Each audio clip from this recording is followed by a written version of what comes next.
On doit nous Congolais Rwandais. Parce que nous sommes ou soit nous avons Rwandais, nous finalement on ne te comprend pas. Il faut que ça va dépiter Sony. Avenir ni même pas nous aussi ça va classe pour nous à l'entendre nous avis, n'a pas fait pour styler mais n'a pas fait exemple ni aux autres ça va nous Daniel Saf. Nous allons nous tano yamba mikolo nyonso.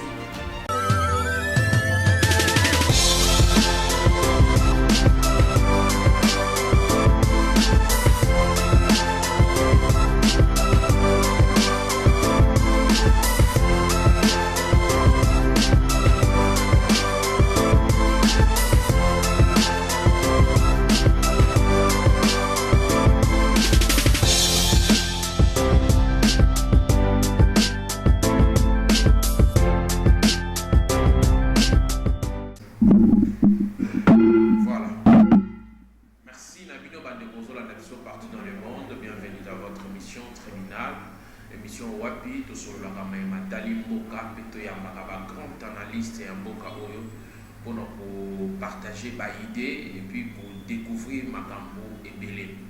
Néango, nous avons vraiment le plaisir Mingi à vous présenter l'émission Oyo, et puis la présentation c'est toujours Taylor Moulou, appelé autrement Monsieur le Juge. Titi Bamba, Oazara Simalili, merci Nabino nous pour soutenir Abisso partout de loin ou de près.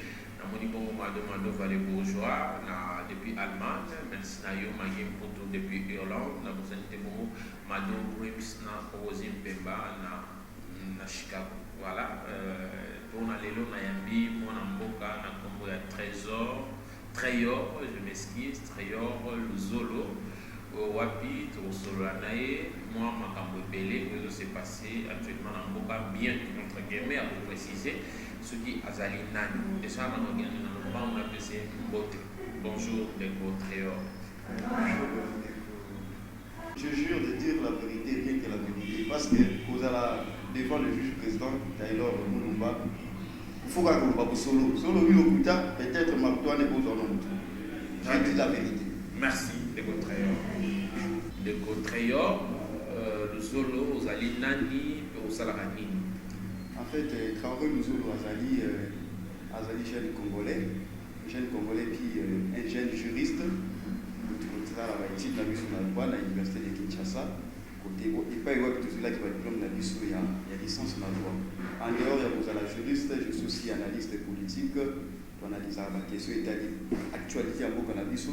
Non seulement analyser, on donne aussi des propositions pour que Mboka ait qu'il ait. Très bien. Merci de votre ailleurs. Voilà, les autres sur la même matériel, vraiment Mboka a un sujet dans le plus ces années dans le ya Minembo. Minembo tout le monde nous expliquer Bisso pour tout cas comprendre. Les gens de rebelle Oyo, bazolanda Bisso na minute Oyo, bazolanda Minembo. Dans ce va y avoir Minembo monter. Minembo zani, bazolanda Minembo. Tout n'a Bisso. Merci M. Taylor pour la question. Minembo est la République démocratique du Congo dans RDC. C'est une portion de terre qui est dans la RDC. Et puis précisément, dans le territoire, il y a Fizi, dans la province, il y a Sud Kivu. Très bien. Alors, si tu comprends, Minembo est dans la Sud Kivu. Alors, Minembo est-ce que ça allait sous forme de village de Zaneri? Expliquez-moi des choses là. Minembo est dans la carte, il y a territoire. La carte, il y a territoire, il y a fils. Vous avez une cité. Voilà, si on remet cet exemple, et on a un territoire, puis ça un exemple, territoire. Pas de tout ce temps, on va comprendre que carte, il y a territoire, exemple, c'est dans Kassamoun. Kassamoun, ils ont territoire. Chef lié dans l'eau, ils ont commune. Très bien. Donc, chaque chef lié à territoire, automatiquement, ils ont commune. Chaque chef lié. Très bien. Voilà, très bien.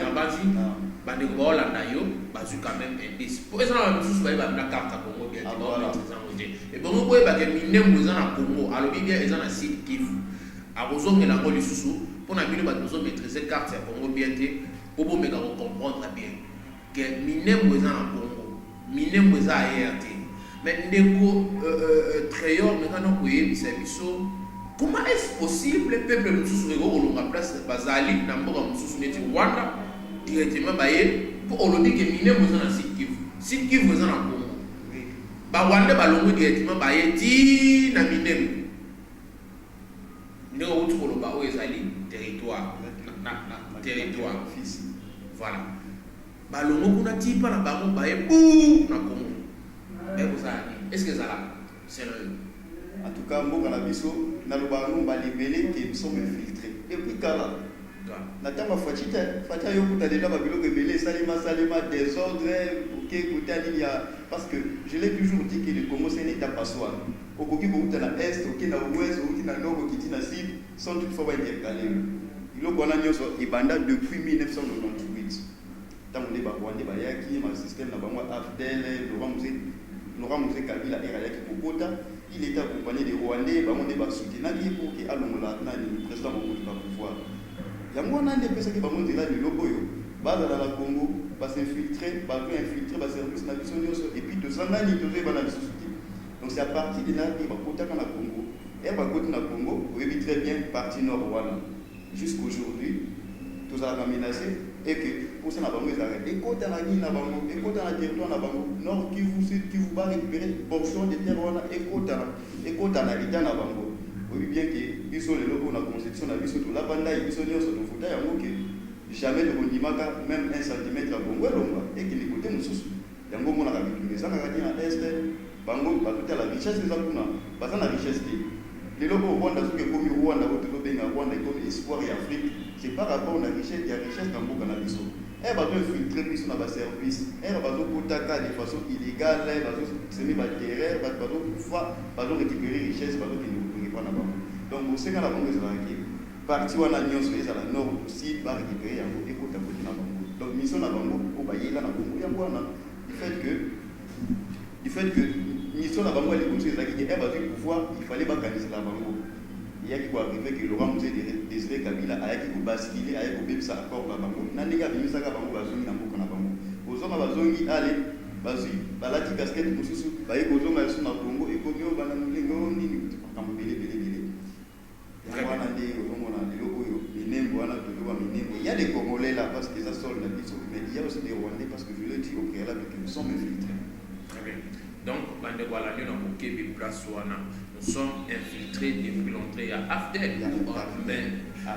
Je me souviens, président rwandais Kagame, dans le discours de Ouassalaka, alors il y a un problème au Congo, il y a un problème de manipuler l'OTDP pour faire un autre, il paraît-il. C'est long. Les implications pour nous il y a conflit minéré. Il y a d'autres choses. Et puis, on va être responsable de massacre. On a bien les a au Kagame et à Luba. Et alors, ça va sortir médiatiquement. Si vous avez tout dans le monde, kuna na minembo batu nyonso ba habitants ba komi vivre kuna. Ce sont des Rwandais ou il y a aussi des Congolais là-bas? Non, na minembo ba Congolais ba sali parce que ça terre la biso. Ils ont portion de terre la biso, ça na carte de RDC. Et lorsqu'on parle de la RDC, ce sont des Congolais qui vont faire wana. Na minembo il y a des Congolais, il y a aussi certains étrangers, des mêmes na Kinshasa, les plus na Kinshasa. Il y a des Congolais, il y a des Kinois à Kinshasa, il y a des étrangers, par exemple à Kinshasa. Même minembo wana, ils ont la RDC, comme je venais de le dire, il y a aussi des Congolais. Et ils sont fiers. Dès que vous avez la vidéo, oh bah sali bazoye ma minemwe bazo kumsa ubewa et ce sera des Rwandais là. Bon si quoi nako réchi non singa ba balancer les vidéo wana au mona bino moko nzembo basaleli ya minemwe bazoye bazo sepela. Mais de votre mais quand on peut y biso sikoyo faute ezali ya ba autorité mboka na biso ou ya ba bazo infiltrer ou ba bazo tika ba ngo ba infiltrer faute ezali na to ya peuple. En fait, ils ont une question à l'histoire. Il faut interroger la histoire de l'histoire. Minemwe wana bazo benga lelo bazo yembela nani Azarias Rubewa bazo yembela ba chanson moko kitu bazo kumisa ye totala na passé na biso. Rubewa ayaki na Congo. Premièrement, azaki président ya RCD. Je dis bien RCD zaki nini na mboka na biso. RCD zaki un mouvement rebelle rwandais. De bakotaki na Congo, bakoti na Congo bazwi programme na bango ezali ki ba balkaniser République démocratique du Congo. Donc bazwa ba sendango Bakobaké na nord, Bakobaké na sud, Bakobaké va récupérer partie na Bango. Donc, projet na Bango, ils allaient Bongo. C'est un mouvement rebelle, ils allaient présidé par M. Azaria Sorobero. Arrivé en 2003, on va dire que non, les pays, il faut s'éclater comme il faut tout ça la unification en Boka. Donc, il y a un dialogue global et tout ça l'accord global et inclusif. N'a pas de qui parce que l'accord dans Bango, au bazar qui na RCD, parce que CD ba arme, ba commission au parti politique, les locaux RCD comme parti politique, au bazar qui na ba député, ba comment pays parler na ba ministre, na éviter ce qui ba ministre, moi je sais pas. Peut-être il y a Bango. Très bien. C'est à partir de voilà là. Histoire. C'est à partir de là. RCD va coopérer dans la partie où il faut décider que bon, ce fait que si on a pour ça, de balkaniser la République, de toute façon, il y a un statut à territoire. Il y a un territoire. Il y a un territoire population locale et il y a les mélanges. Mais comment est-il possible que on a pour ça territoire et que ça statut à territoire? Il y a eu des désordres. Dans les gens qui pouvoir à Kinshasa, il faut supprimer et la supprimer calme zone. Et arrivé en 2013, en 2018, en 2013, mais déjà en 2013, Matatapono a écrit mon coboé, pour conférer la statut à commune. C'était en 2013. Donc, on a Fachi la dossier, on a pas ce qu'on a Fachi a impliqué ni de près ni de loin la dossier, on a pas ce qu'ils ont dossier qui ont daté depuis longtemps. Il y a imaginez un ministre de la décentralisation qui se permet, en complicité, n'a pas commandé à forces armées, le ministre de la Défense, et ainsi de suite, n'a pas gouverneur de province, pas qu'il ait investir juste un bourgmestre. Mon cher, toutefois dans la Kinshasa, un bourgmestre, la commune, il mettait à ça qui investit. Vous avez vu le gouverneur de la province, vous avez vu le ministre de la décentralisation, vous avez vu le ministre de la Défense. Vous allez quitter. Mais pour aller les cas qui ne voulaient pas, quelle commune? Une commune rurale. Ils ont un beau capona. Basangani Bangonios, Basali, délégation mobile, qui peut investir. Une commune rurale, nous avons tout ça émission dans le poteau. Pour expliquer bien pour comprendre. Rurale. Donc, commune, où ils ont la carte de filtré, ils ont un territoire mobile, na Bamboka. N'est-ce pas commune à Bissou à Kinshasa, dans la commune urbaine, n'est-ce pas limitée. Là, il y a Ngiringiri, il y a la Katiavé, il y a la commune rurale, il y a la milieu de la province, l'intérieur, la ici, on vu les alités. Oui. On a déjà une bonne progression, on a demandé aux si on a créé une commune en 2018, je pense, on a nommé bourgmestre, jusque le combat qui n'a joué, qui intronisait Bambo. Pourquoi? Ça fait déjà 4 ans que le territoire Rwanda est en désordre. Crise sécuritaire, ils ont la portion ma bébé. Il y a une crise sécuritaire. Sécurité, ça dit, les gens meurent, tout ça, la tête, tout ça. Insécurité totale. Donc, on a dit que tu as voté que tu as réglé la question de la sécurité. En plus, ministre de la Défense, ça l'a Rwanda. Mais c'est il était là. Donc, quand on voit sécurité, il ne veut dire absolument rien. Donc, ce qui l'intéresse beaucoup plus, c'est ça, caca, intronisation, investir pour mestre. Mon cher, ce qu'on va faire, on a pas ça, bon, ce qui va investir pour mestre. Et comment on dénonce la nuit? Expliquez-nous maintenant. Non. Avantage et désavantage des amis. Avantage, premièrement, c'est que c'est RDC. Autorité. Autorité, en fait, une autorité exécutive, le Premier ministre. Parce qu'il y a une tapé sa candidature commune par voie des décrets. RAPC, le fait que c'est un acte administratif, il faut qu'on exécute un mot. Mais au exécutant, il faut qu'on ait un procédé. Premièrement, le président de la République n'a pas été informé de la question. Il y a investiture, il y a un bourgmestre. Il était à l'étranger. Mais ces gens-là, nommés par bourgmestre, ce sont des Congolais ou des étrangers? Non, ce sont des Congolais. Ce sont des Congolais. Ngai bisika ezobangisa na makasi ezali biso tutala na mpasi ya misi Azaria Sorobero, les ministres de la décentralisation. Très bien, il y a un dossier qui est là, pas de volume sans la quantité, on a besoin au cas. Mais Marambo est tellement célou, d'autres parce que nous sommes passe, mais c'est les juges qui là, on s'est posé 1001 questions. On a bindé pour on a bindé on dit ça la passe bon répète tout là ça peuple effet patriotique tout le la makambo parce que jour sous ton sous-tuka et comme on a pas na kabuna ba wande ba ko réclamer kana na so ba sala so venir faut faire attention Alors surtout le makambo le l'autre tiki to l'église encore à bonne simplicité nyonso et pour rattraper sur à la longue on sera surpris. Ndeko siko to continuer dans makambo be peut-être ko zongela non bien. Tout si ça donne place aux alaki dans wana. Voilà. Alors ba nommé ba beaucoup mestre président de la République a pas quitté. Conséquence c'est vos armées. Conséquence c'est ça que premièrement les chefs de l'État et beaucoup d'autres le président de la République. Ils ont donné à tout le monde tête parce que tu as pas bien le président de la République. Après, nous avons la RDC, c'est le chef de l'État, Tshisekedi. Il faut tout le monde tout puissant, il faut que le président de la République joue la prééminence sur toutes les institutions. Donc, la MOUCA, président de la République, la MOUCA du fait que les institutions sont dans la RDC, président de la République a chapeauté Yamou. Bien qu'il y ait un négociation qu'on a dit, et la IDP, et la PPRD, et la commune, tout ça, tout ça, c'est censé pour respecter l'autorité à président de la République.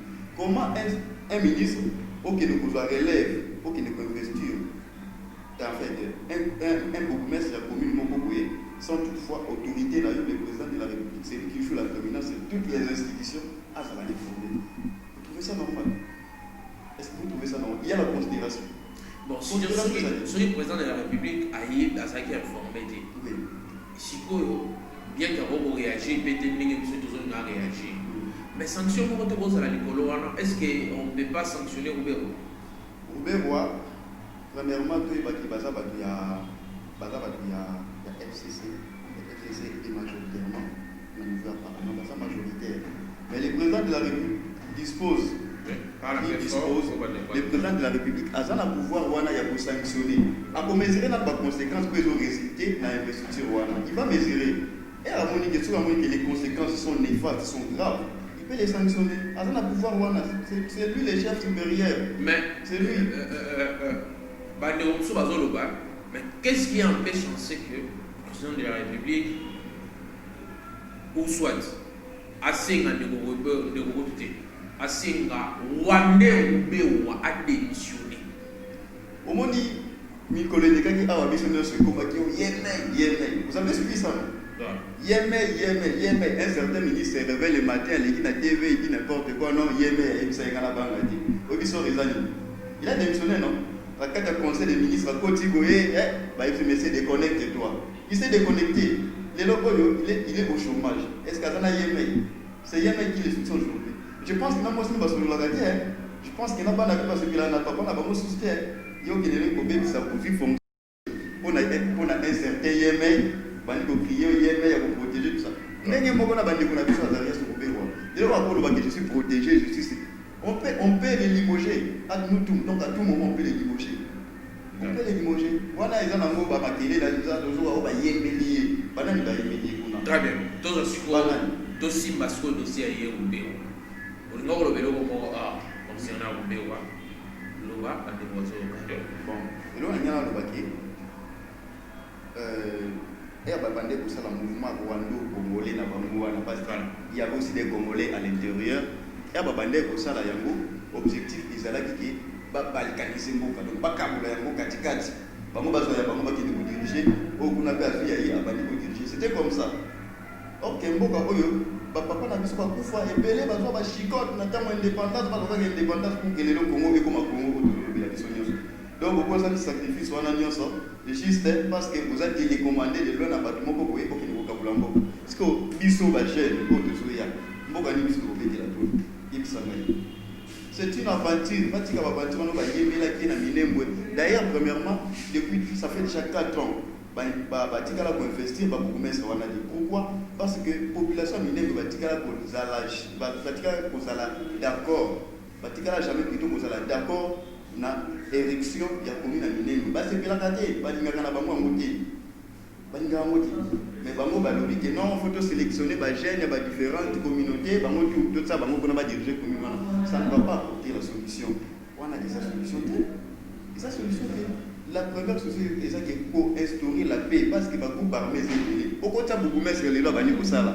Pour mon sécurité c'est ça garantie. Vous pensez qu'il y a au travail là pour que moi que les niveaux bien voilà et que les niveaux. Non. La question première c'est la sécurité. Il va avoir la sécurité. Pas sécuriser partout wana.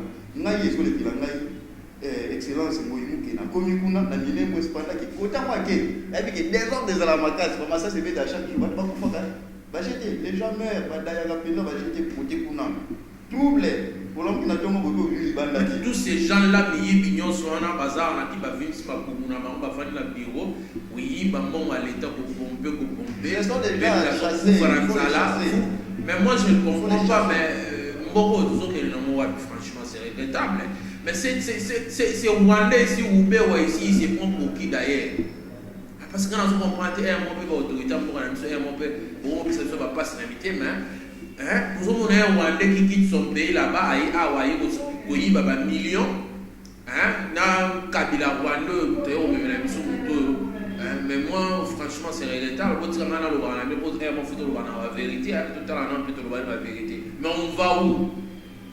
Toujours qu'il y a jusqu'où Marambo. Tala moi moi qui auto ça dans le Bombacha. Faut mon affaire la armée pour bima pas de droit pour na moi groupe moi ya pas mais franchement moi je me pose la question mais finalement toujours on va prendre entre parenthèse parce que moi posé belé tout si ça non m'a envoyé ou béo si on a le bibo et de ngai. Est-ce que conséquence c'est ça ma casse le fait que va statuer minem moneti commis conséquence ezali parce que moi je n'ai pas vu ça.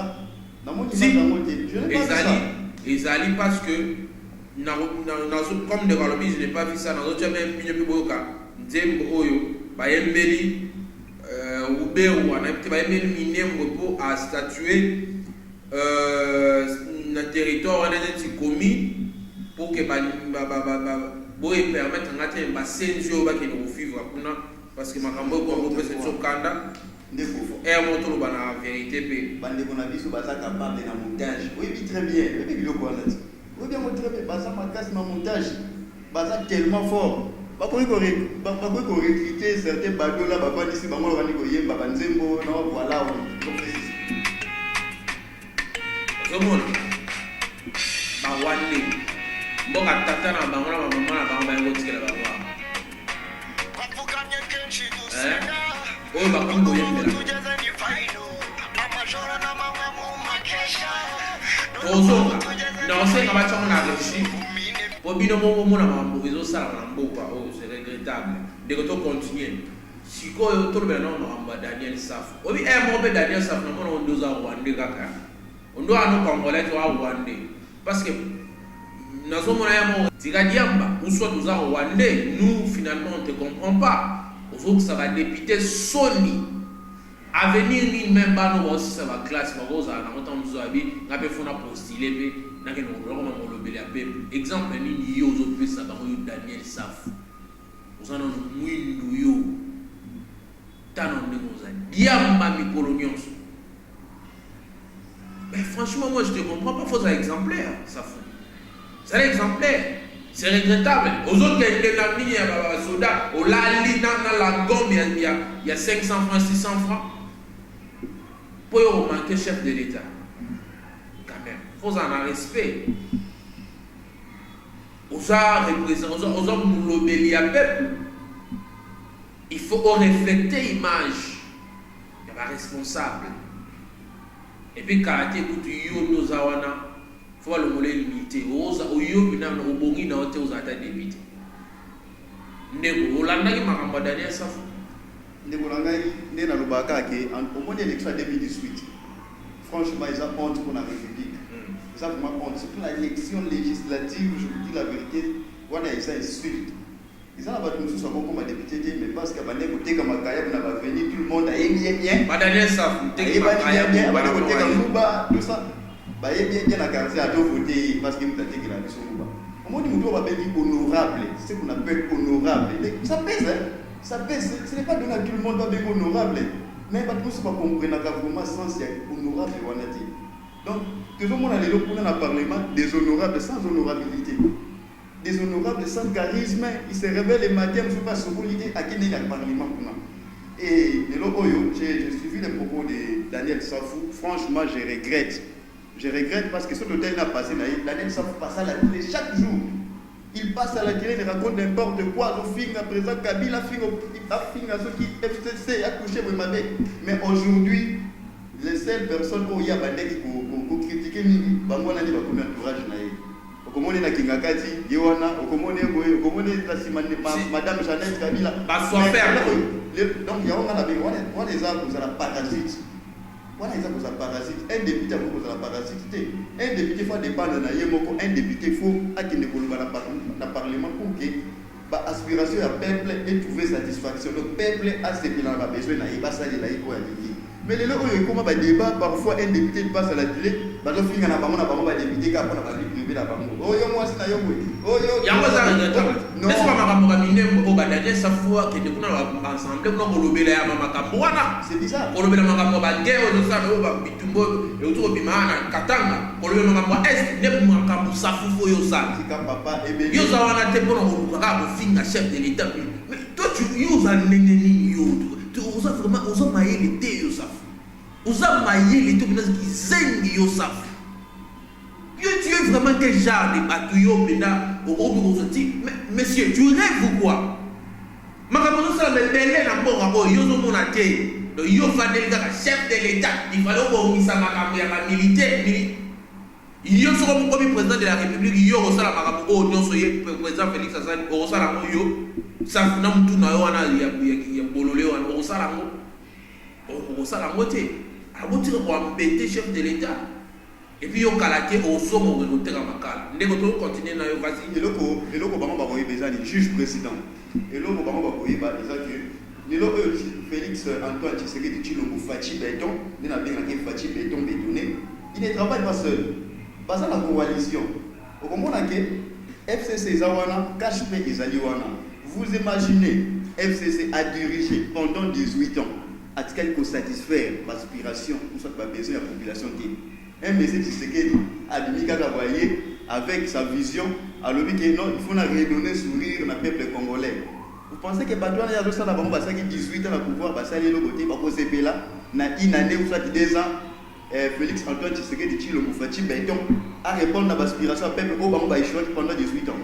Non, le président de la République est en train de travailler, mais il faut que Nanzela Naye Azana Bangounia va donner les pots de bananes pour assiette à Agoya. Mais sachez que Yemoko Alubakango, il peut diriger ce pays même sans gouvernement, à diriger Yango. Parce que lorsqu'on est déterminé de servir sa population, on est censé de le faire. Mboka eza bisonyoso. Muta ko bomsa Congo eza Rwandais, eza Ougandais, eza Burundais, eza bisomoko na ba Congolais. Il faut voler mona mesa. Mais c'est comme qui aime, mais c'est ça faut se réveiller le matin. Cible naïka ka président de la République, président de la République. Voilà des gens qui ont un manque à faire. Pour la population dans le parlement. Parce que faut taquer non. Faut taquer ba pesa ki mandat. D'ailleurs, il faut ils ont malheur na bato ba faut pas pesa ki faut pas na ba na dernier ça. Ils ont malheur, ils ont insulte. Bato belé ba posela ki awa. Biso na Congo ba faut taga sous projet qui comme kaka un certain monsieur là tellement bandé ko finga très bien à la télé. Parce que ah les bases va passer pouvoir mais un monsieur comme ça je l'ai jamais vu plaider les causes des gens dans le parlement non jamais non mon avis et comment si ko ba komi na Djalé à kodani na kinga Djalé le là madame Jeannette Kabila a comment pour la mais il bosse abataki ko finga ye il insulté Ernionso a touché Joseph Kabila Mabé a touché Kuna Mabé mais il est là wana il comme entourage na ye a bossani na la c'est ça un député je me rappelle la meeting il y a la Mouka à Saint-Thérèse. Mon cher, Ataïo, le juge président, excusez mes respects votre honneur. Yo, oui, vous savez le bon un député national. Oui, la meeting, Pieni. Je vous dis Pieni, ma Colombo. C'est monsieur là, c'est un fou. Je vous dis ma Colombo. C'est un fou. Vous en m'avez à quoi qu'il est là, Daniel Sof, je me pose la question à quoi il jouait. Moi, je suis le Congo. Je suis du Congo central. Mais bah, moi, je ne peux pas faire ça. Lorsque je suis honorable, je dois être exemplaire. Il faut la population. Il y a qui banditisme, il y a terrain, chemise, c'est un bandit, c'est monsieur. Non, le président de la République, c'est une personne qu'on doit respecter. On lui doit du respect. Et cette institution, c'est une institution, c'est la première institution de la République. Il faut qu'on respecte le président de la République. Très bien. Mboka, les lots de France, déjà, c'est pas. Et ton maman bala moko te États-Unis d'Amérique et ton maman pena mokolo moko te donc et ça étape les lots oyo ba yebiso état des droits ba yebiso social mais peut-être mandat que vous allez peut-être social et vous allez peut-être une nouvelle technologie ou soit pas toucher par secteur c'est comme ça moko na bensil dit au lego bande ko finga président de la République mais ba soldat wana oyo ba soldat là ba konsa mabe vous savez avant Tshisekedi ya ba soldat bande zo combien salaire wana zo combien Le salaire, on a salaire pour les soldats, à l'époque. On a un sida. Un salaire insuffisant, difficilement acquis. Il y a un sida. Mais les soldats, le 110 000 à 120 000 francs, échelon. On peut remercier. Les locaux Daniel savent qu'il y a des enfants qui sont dans la classe au fêlé. Classe on a ça c'est n'importe quoi. De contraire, trop nous venons au Souka, en tout cas, ma soeur n'a fait ça dans Toko, mais Toko a une bonne émission de ce que nous développer, mais si j'ai ça qui est très important, c'est qu'il y a un et puis qu'on le verra dans Tamaïlo, Tekisengo et Daniel Safo. Si vous avez un bon cas, vous avez un Souka, vous avez un Souka. Nabana Congo, je suis jeune, parce que Félix Tshisekedi, Fatih Beton, tout le monde a le gars pour Zaladi. Joseph Kabila, c'est nous. Il faut que les gens qui sont et que le président de la République il a travaillé, à la confronter à Makambébélé. Mais c'est tout le monde qui va dire que les gens au Ferrico, la Lobaka, on n'a pas ces autres vaccinés parce qu'eux qui nous quittent. Ce sont ces gens-là qui sont télévélateurs, le Bélaka, que notre ligne pour été, nous voulons la paix pour qu'il y ait. Donc, tout sa confiance, la présidente de la République, Fatih Beton, Yende Ayebi, Mokanabis, Negutamboula, Yemoko Ayebi Vision Ayebi Vision Ayebi. Tout ce qui est télé, les matins, midi, soir, au Lego, comme vous en avez qui passe à la au fin à président de la République. Mais président de la République, camarade à mon putain, c'est une institution, on doit le respecter. On doit le respecter. Donc, Daniel Safou, en tout cas, il faut vraiment à ça l'attention. Ceux qui ont des députés, à se comporter comme un député, comme un honorable. En fait, qui banditisme politique, on a tout ça. C'est vraiment barbare, c'est puéril, c'est dégradant aussi. Un député ne peut pas se comporter comme ça. Très bien, merci beaucoup de votre ailleurs. Et ça, numéro à contact là.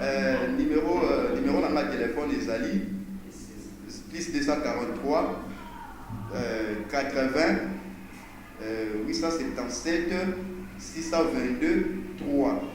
Moussou Césali, plus 243 81 85 68 640. Voilà, 24 heures sur 24. Très bien, merci beaucoup de votre ailleurs. Ça a été plaisir de vous maillot, tout ce que vous merci d'avoir demandé pour vous qui bakor Rolanda Bisso, tout le blé qui a deux sujets, les abonnés Minembo et finalement Magizeng Oyo, Daniel Saf. Pour permettre, parce qu'il faut qu'on bénisse pour Magizeng, parce que Azoko se comporte comme un Wandi, a un souci à la Bogati. On a ici appelé cette position, on va tout baser sur Kakimia, il y a des gens pour Kakimia. On a le Marambo, ils ont tout, il y a Marambo Bagé, Marambo Yaba, Minembo, on a moins des autres qui tout ça. Non, lui il est là. Il y a le bagage comme chef de l'État. Et c'est regrettable pour nous un député où il s'est comporté de telle manière. En tout cas, merci surtout pour notre appel à Papa Freddy, merci. Papa Daddy en Allemagne, merci pour notre voice, notre message. Na bosa ni bino te mamanga lula na katanga obengaki mamboze bele to solo la bino pe bandeko kuna ya bunya obengaki bandeko ya beni obengaki pe merci nazo mona message na bino mamboze bele to solo la donc toujours kaka kokoba boyebi ki ngana zambe c'est le juge donc juge a kataka bibero na esi fo lo balobi donc yangwana ese koyi oya sécurité à Italie donc bande Bobenga a numéro affiché wana merci na président Yokason Delphin Katenda pour la confiance bien amour nous soit en amour sur Bisso en tout cas merci papa en tout cas binope ba diaspora ya Poto Bobenga numéro na ngai ya les affiché beaucoup bien ngai beaucoup vraiment beaucoup parce que nous avons besoin vraiment il y a ba na Kambolo ba na Bisso et permettra si que nous avons vitesse et information. En tout cas, c'était Taylor notre BBC les juges, la réalisation de la Neko Bati Chibamba, et puis avec la régie, Bongo, régie finale de Jérémy. Merci en tout cas pour la fidélité à Bino, tout à Bongo, Bala, yes.